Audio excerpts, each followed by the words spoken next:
여러분 안녕하세요. 자, 오늘도 수입 마케팅 업무 처리 절차에 대해서 말씀드리도록 하겠습니다. 자, 오늘은 그 마지막 시간입니다. 마지막 시간. 그래서 오늘의 주제는 수입 통관 및 국내 판매. 예, 마지막 절차. 여기에 대해서 말씀드리도록 하겠습니다. 자, 그럼 그동안 우리가 그 알아봤던 마케팅 절차 한번 쭉 처음부터 보실게요. 보시면 기억이 나실까요? 첫 번째가 무엇보다도 어떤 아이템을 갖고 수입할 것이냐, 어떤 아이템을 수입할 것이냐, 어떤 아이템이 나한테 수익을 내줄 것이냐, 그러한 품목을 선정하는 게 중요하고, 그 다음에 두 번째는요, 그 제품을 수입하는데 특별히 제한되는 사항은 없는지, 아니면 수입할 때 정부에 내야 되는 관세 및 기타 세금은 얼마나 되는지 이거를 잘 결정을 하셔야 된다는 거죠. 두 번째는. 그 다음에 세 번째는요. 세 번째는 수익 모델. 내가 이번에 이 수익권을 어떻게 처리할 것이냐. 내가 내 자금으로 수입을 해서 마진을 남길 것이냐. 아니면 단순히 거래할선만 하고 커미션을 받을 것이냐. 결정을 잘 하셔야 되고요. 그 네 번째는 이 제품이 국내에 수입됐을 때 잘 판매가 되고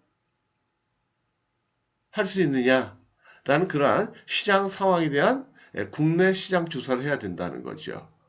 그 다음에 시장 조사가 끝나면 바로 유통망을 확보를 해야 된다. 유통망이 확보가 안 된 상태에서는 하시면 안 되겠다라는 거예요. 유통 확보가 안 되면요. 제가 말씀드렸죠. 수입해서 돈을 벌지는 못할 망정 망하지는 말자. 근데 유통망 확보를 못 해놓으시면 반대가 된다는 거예요. 돈을 벌기는커녕 망한다. 근데 다섯 번째는요. 이제 해외에 적절한 공급선을 확보하는 거예요. 예. 그러니까 좋은 조건으로, 그러니까 좋은 가격으로 좋은 품질을 나한테 안정적으로 공급해 줄 수 있는 해외 공급망을 확보한다. 안정적이다. 굉장히 중요하죠. 그렇죠? 예. 아, 국내에서 물건이 잘 유통이 되고 있는데 그 다음 추가 오다를 했더니 야, 이번에는 안 되겠는데? 아, 그러면 곤란하겠죠. 지속적으로 안정적으로 공급할 수 있는 공급원이 중요하다.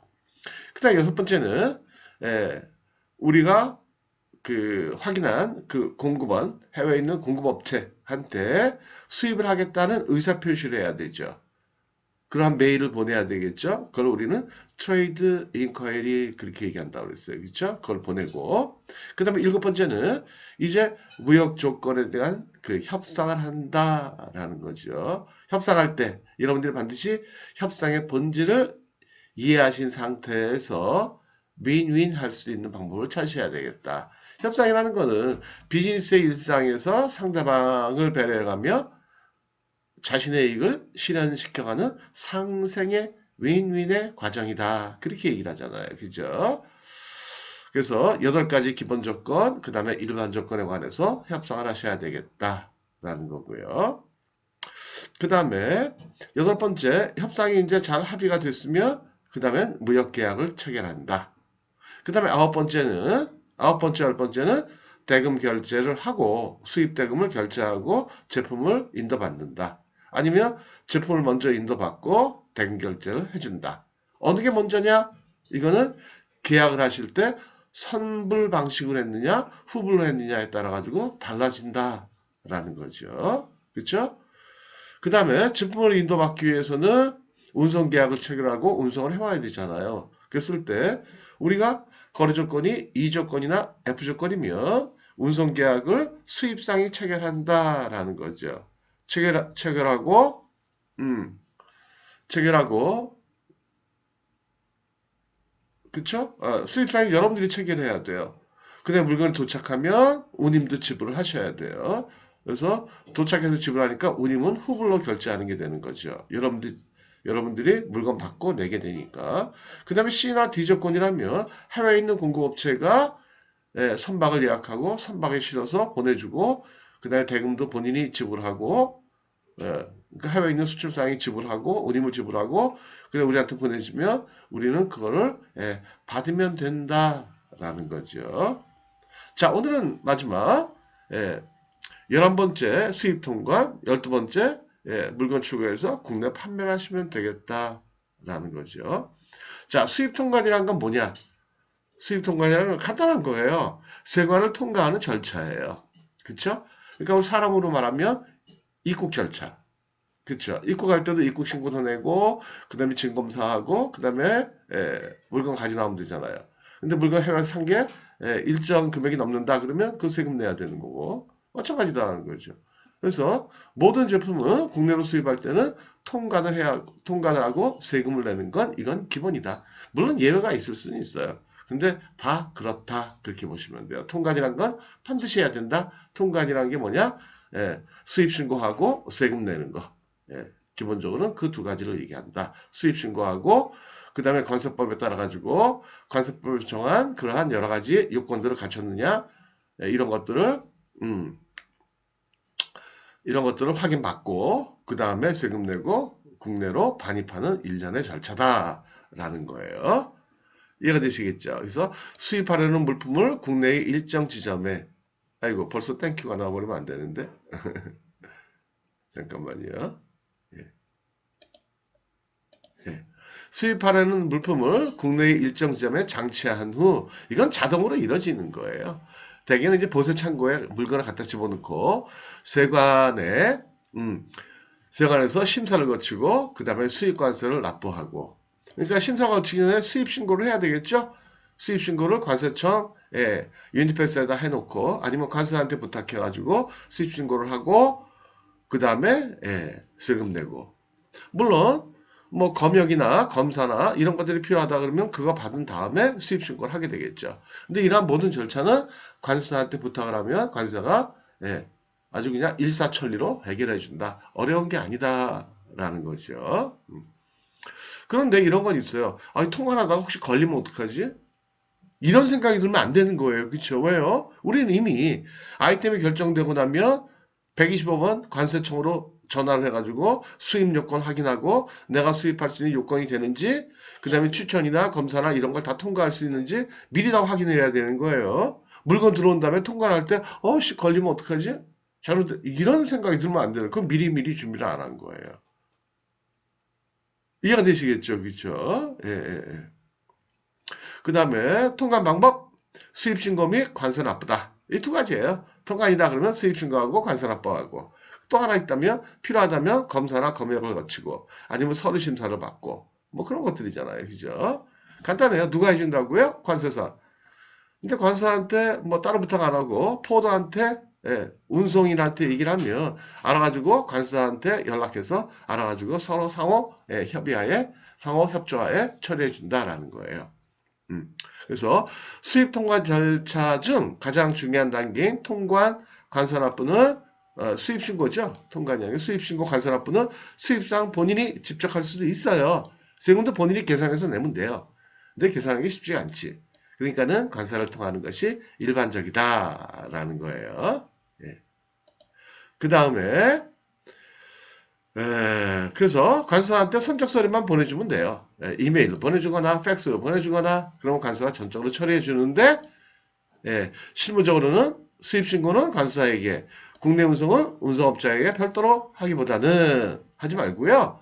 수입 통관의 전 과정 그러니까는 물품이 국내 항구 또는 공항에 도착해서 수입자 여러분들의 창고에 입고되기까지 모든 일을 다 포도한테 맡기면 된다.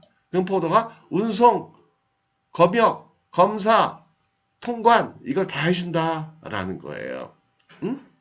필요한 관사 자기가 같이 그 업무 협조를 맺고 있는 관사를 통해서 다 해준다. 그러니까 포도한테 전화로 말만 하면 돼요. 아 이번에 수입 통관하는 거 해주세요. 그렇게만 얘기하면 돼요. 그럼 이제 통관이 진행되는 과정에서 검사 검역 다 끝났고요. 수입 신고 다 끝났고요. 이제 세금 내시면 됩니다. 얼마 입금해 주세요. 그럼 입금해 드리면 돼요. 입금해 주면 세금도 그분들이 납부하고 영수증을 갖다 준다라는 거죠. 그러니까 지금 통관 너무 쉬워진 거예요. 예. 그럼 수입 통관할 때 물품에 대한 검사를 하느냐? 실제 내가 신고한 서류상으로 신고한 물건과 예, 들여온 물건이 맞는지 이상한 단물건이 들어가 있는 건 아니지 뭐 밀수 혐의가 없는지 이런 것들은 검사하느냐? 대개 검사하는 그 비율은요 10% 미만이에요.